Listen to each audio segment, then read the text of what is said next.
What you've just seen and heard are 3 different ways of playing exactly the same notes on guitar. Here it is one more time.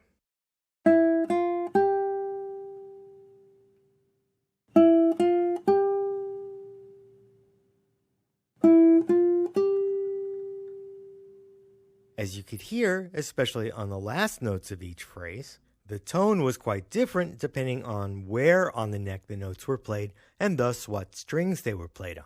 And what this demonstrates is a not always so subtle aspect of orchestration which we're locked out of most of the time when we use samples to represent the sounds of the string instruments: violin, viola, cello, bass, and classical guitar. What all of these instruments have in common is that there are very often several choices for where on the neck a particular note can be played, and each choice has a direct bearing on the timbre and the emotional qualities of the notes. Now, most sample libraries don't offer any options for determining where on the neck a note is played, but there are some exceptions. For example, Cinematic Strings 2 has a switch that lets you choose between low or high position on the various instruments. And the difference can be quite striking or quite subtle depending on the range of the notes and, of course, the notes themselves. Here's a cello passage played first in the low position and then the high position.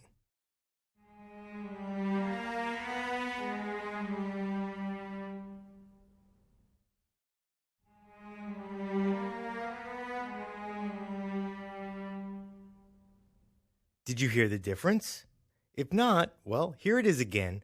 And notice how the first passage just sounds brighter and airier than the second passage, which has a more muted and almost a more somber sound.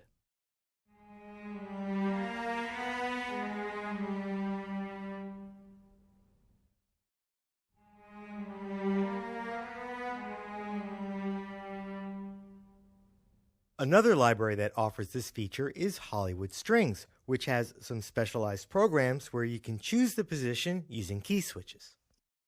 Here's a short passage showcasing a first violin section sound, starting with the first position and then switching to the second position.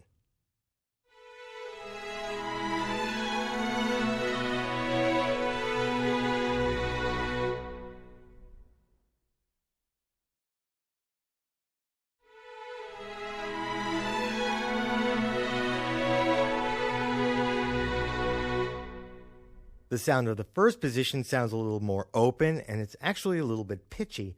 The second version sounds a little more lush and kind of more Hollywood.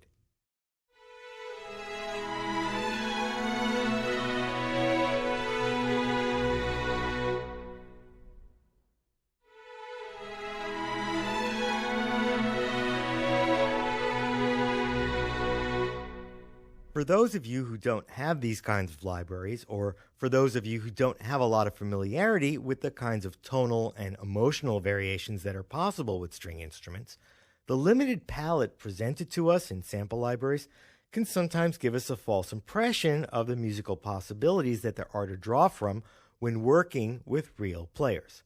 And in the event you have a mocked-up part, or even an entire piece that's going to be played by live musicians, the question of which string certain notes should be played on may very well come up. In fact, this very tutorial was inspired by exactly that experience. When I asked my friend JF to record some guitar for me, it was originally for the purpose of demonstrating vibrato on guitar for one of the earlier tutorials. I asked him to play a simple EFG figure and put vibrato on the last note, and his first question to me was, what position did I want him to play the notes on? And as you could hear, it does make a difference. So remember, when it comes to string instruments, the sounds you hear from your samples may not be the only choices available when it comes to having your parts performed by live players.